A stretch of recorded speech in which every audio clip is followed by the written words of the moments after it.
কিছুক্ষণ আগে সাবেক পরিকল্পনা মন্ত্রী এম এ মান্নানকে জেল হাজতে পাঠানো হয়েছে।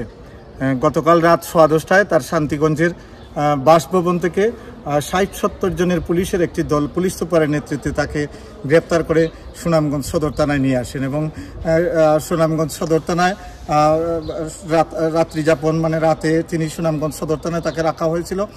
সকালে 10:15টার দিকে সুনামগঞ্জ জুডিশিয়াল ম্যাজিস্ট্রেটের আদালতে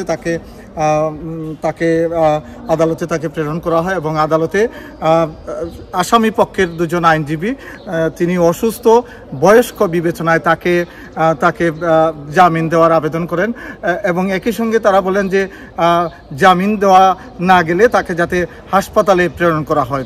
তিনি অসুস্থ, এই জন্য তারা এই দাবি করেন আদালতের কাছে।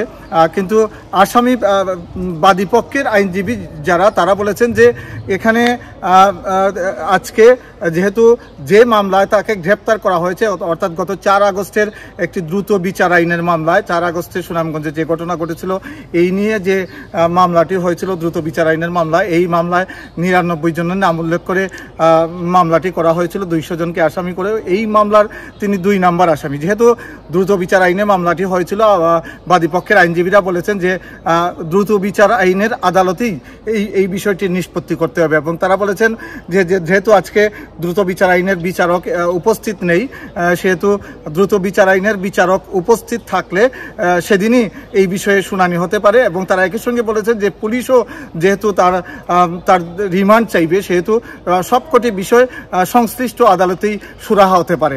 এদিকে কিছুক্ষণ আগে যেটি হয়েছে শান্তিগঞ্জের পরিকল্পনা মন্ত্রী এম এ মান্নানের বাসভবনের সামনের যে সড়কটি সুনামগঞ্জ সিলেট সড়ক, সেই সড়কে সেখানকার সাধারণ ছাত্রদের ব্যানারে বিক্ষোভ হয়েছে। তারা বিক্ষোভকারীরা দাবি করেছে যে পরিকল্পনা মন্ত্রী এম এ মান্নান শুরু থেকেই সাধারণ শিক্ষার্থীদের পক্ষের আন্দোলনে সমর্থক ছিলেন, সেহেতু তারা বলেছেন যে মামলাটি করা হয়েছে এটি মিথ্যা মামলা, তিনি এই ঘটনার সঙ্গে সম্পৃক্ত নয়, তিনি যাতে ন্যায় বিচার পান সেই জন্য তারা দাবি জানিয়েছে।